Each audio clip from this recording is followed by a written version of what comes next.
अब आपको उठ खड़े होना है और कहना है कि दिल्ली फतेह करनी है। अब रोज एक नई कोई खबर लेके आ।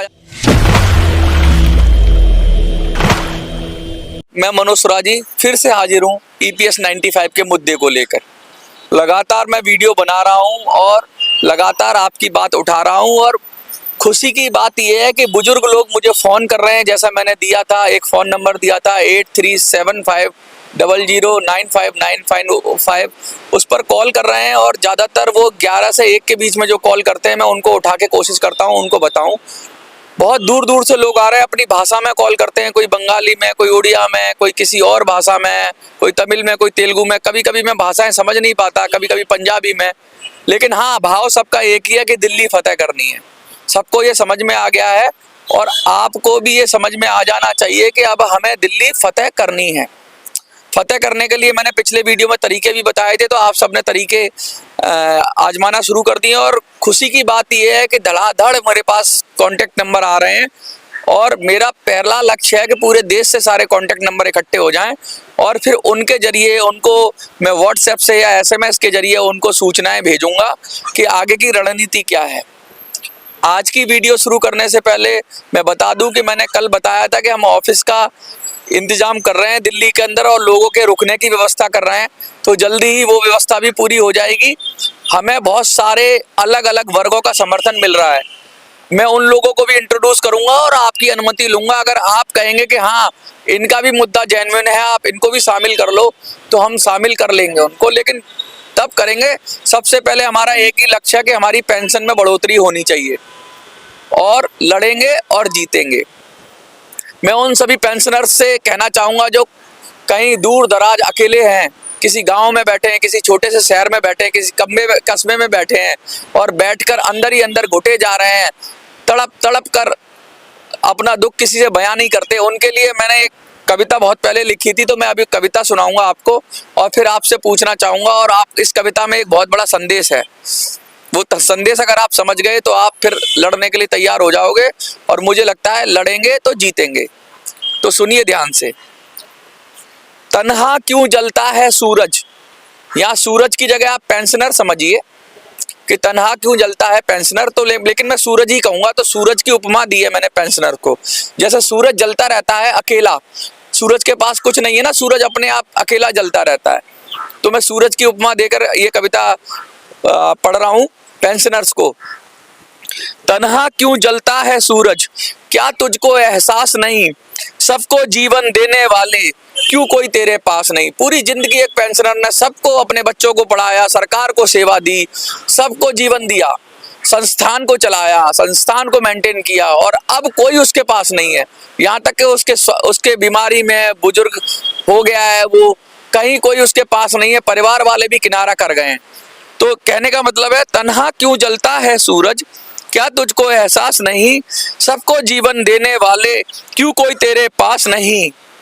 अब मैं आपको थोड़ा सा कहूंगा कि आप जरा अपने अंदर झांकें। अपने अंदर झांकेंगे तभी आपको अपनी कमी पता लगेगी। कमी नहीं, आपको अपने अंदर की वो बात पता लगेगी किस वजह से आप तन्हा हो। झांक जरा तू अपने अंदर, झांक जरा तू अपने अंदर, आग लगी है तेरे अंदर, सेक रहे हैं हाथ वही जो तेरे एकदम पास नहीं।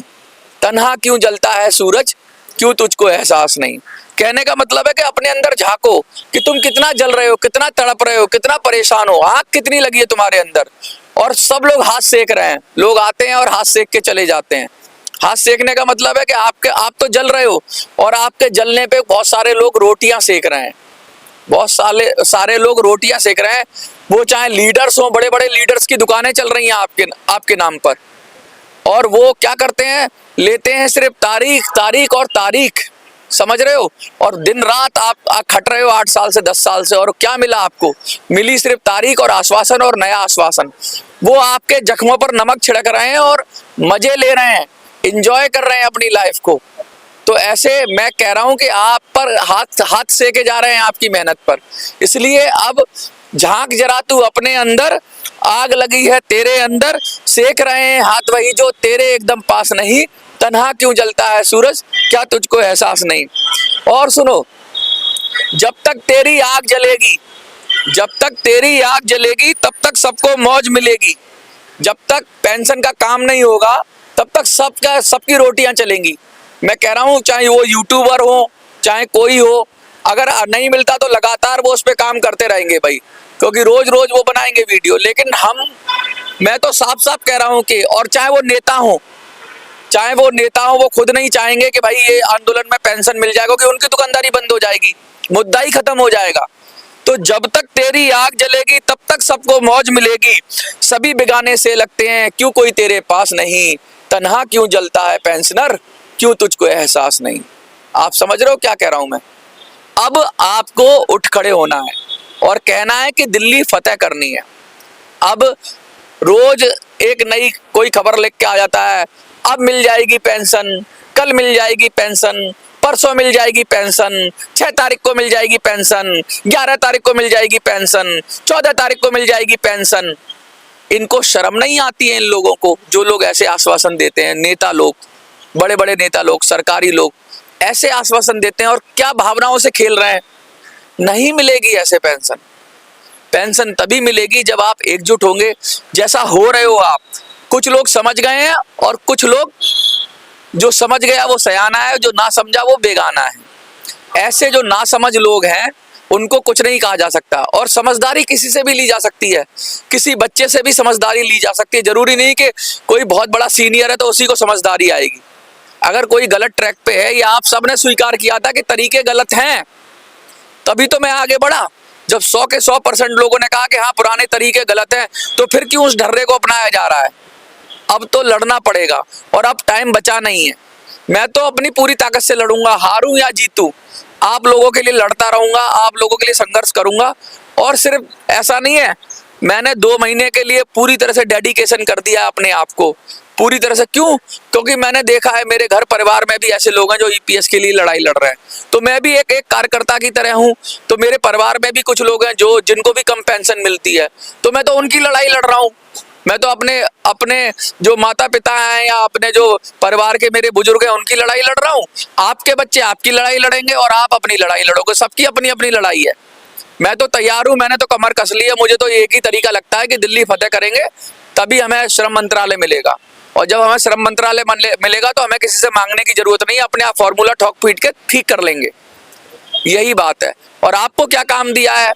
आप बड़े तकल्लुफ से, मतलब अगर लोग देखो, सबसे ज्यादा बढ़िया कौन लोग हैं? जो जिनके पास कीपैड वाला फोन है। कीपैड वाले फोन का एक सुबह एक व्यक्ति का नंबर आया, रायबरेली से थे शायद, रायबरेली से। उन्होंने कहा मेरे पास तो भैया 3 ही लोगों के नंबर हैं, एक मेरे बड़े भाई का, और मैं उन तीनों को बोलूंगा। तो मैंने कहा आप उन तीनों को ये भी तो बोल सकते हो कि आगे और लोगों के नंबर। कह रहे हाँ उनके पास होंगे। तो सबके पास लिंक है, सबके पास तरीके हैं।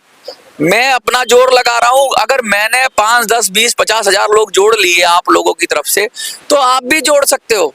आप 50 तो जोड़ सकते हो।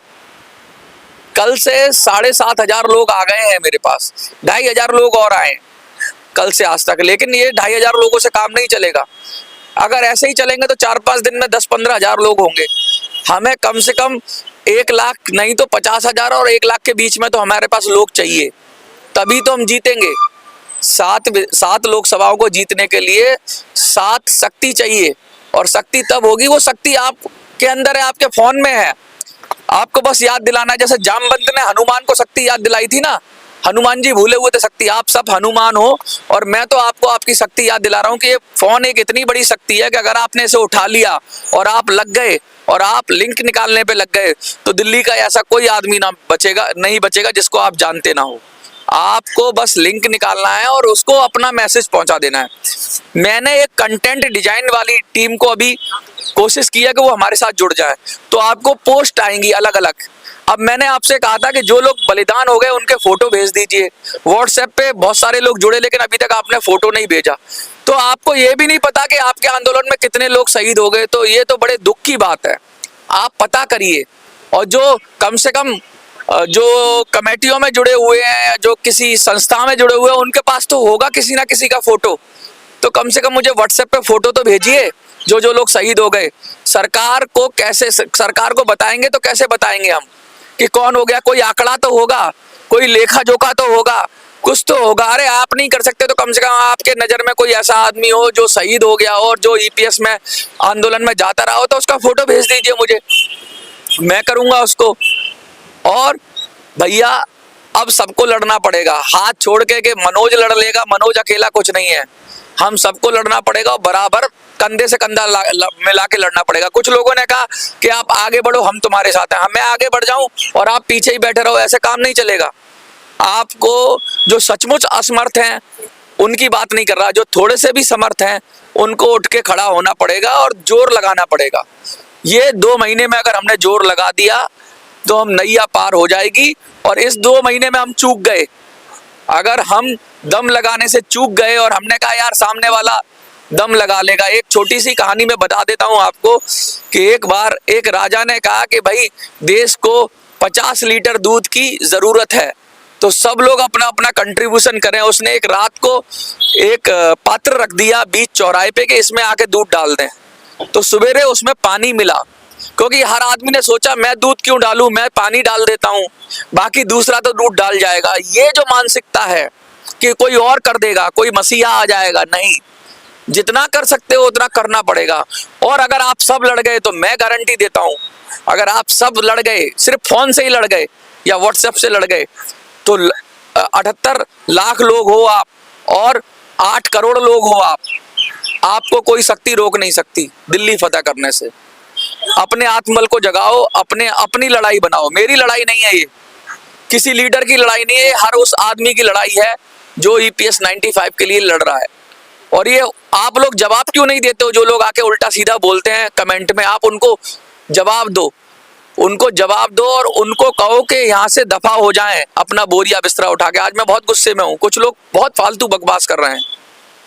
पैसा तो कोई भी कमा लेता है, पैसा कमाना कोई बड़ी बात नहीं है, पैसा तो लोग बेवकूफ बना के कमा ही रहे हैं। मैं तो आपको बता रहा हूँ सीधा सीधा कि भाई 2 महीने के लिए अंदर कर लो जो करना है, अगर नहीं कर पाओगे तो फिर 5 साल के लिए लटक जाओगे। और ये कांग्रेस बीजेपी का चक्कर त्यागो, कांग्रेस बीजेपी का चक्कर त्यागो, तैर के दरिया पार करो, तैर के दरिया पार करो। अब तुम्हें ही दरिया है जो अपने आप खुद ही पार करना पड़ेगा। वो कांग्रेस की नाव में बैठोगे या बीजेपी के नाव में बैठोगे तो डूबना ही डूबना है आपको, क्योंकि वो नाव कहीं और ले जाएंगी आपको, अपने ईपीएस 95 तक नहीं ले जाएंगी। कोई किसी दिशा में ले जाएगा, कोई किसी दिशा में ले जाएगा, किसी को नहीं पड़ी हुई है आपकी। आपको अब तैर के दरिया पार करना है, अब किसी पार्टी के, किसी मनोज के, किसी नेता के सहारे नहीं। ये आपकी लड़ाई खुद की, और मैं इसी कोशिश में हूं कि ये लड़ाई आपकी खुद की बना दूं। तो मल्लाहों का चक्कर त्यागो, तैर के दरिया पार करो। आप मल्लाह किसी लीडर के चक्कर में मत फंसो। मैं जो कह रहा हूं, अपने आप ही लीडर बन जाओ और अपने आप संकल्प उठा लो कि दिल्ली फतेह करनी है। बाकी तो सब जानते ही हैं कि लड़ेंगे तो जीतेंगे ही जीतेंगे। और लड़ेंगे, हम लड़ेंगे तो स्पार्टन से, हम जैसे 300 सैनिक लड़ गए थे। स्पार्टन्स एक मूवी है, बहुत कहते ना उन्होंने 300 लोग लड़ गए, तो 300 लोग ऐसे लड़े थे। कम से कम इतिहास याद रखे कि आपने भी जीवन में लड़ाई लड़ी, कोई अपने हक के लिए लड़ी। रोने धोने से कुछ नहीं होगा, अपने हक के लिए लड़ो और अपनी जगह से लड़ो। लड़ने का तरीका मैं बता रहा हूँ, हाथ पैर से तो लड़ना नहीं है, कहीं आना जाना भी नहीं है। अगर वो भी नहीं लड़ पा रहे हो, आप इतने असहाय हो, तो जो अंदर से मर गया, जिसका आत्मबल मर गया, जिसकी आत्मचेतना मर गई, जिसका अंदर से संकल्प मर गया, जिसके अंदर से लड़ने का जज्बा मर गया, उसको कोई नहीं जिता सकता, वो गुलामी बनेगा। अंदर की गुलामी को त्यागना होगा। अपने अंदर की लड़ाई है, हमारे अंदर की। मैं अपने आप को स्वराजी क्यों कहता हूँ? स्वयं पे राज करता हूँ, मैं अपने आप पे राज करता हूँ। आप भी सब स्वराजी हो, स्वयं पे राज करो और लड़ जाओ, और लड़ेंगे जीतेंगे। लिख दो एक बार फिर से कमेंट में। अगर आप हजारों लोग देखते हो तो कम से कम लिखने में आपको शर्म क्यों आती है? लिख दो और पूरे डंके की चोट पे लिख दो कि लड़ेंगे जीतेंगे, दिल्ली फतेह करेंगे, दिल्ली फतेह करेंगे एट एनी कॉस्ट। और हमारी क्षमता भी है, हमारे पास संसाधन भी है, हमारे पास लोग भी हैं। दिल्ली तो जीत सकते हैं, देश जीत पाए ना जीत पाए, दिल्ली जीत सकते हैं। इसीलिए मैंने छोटा लक्ष्य दिया है।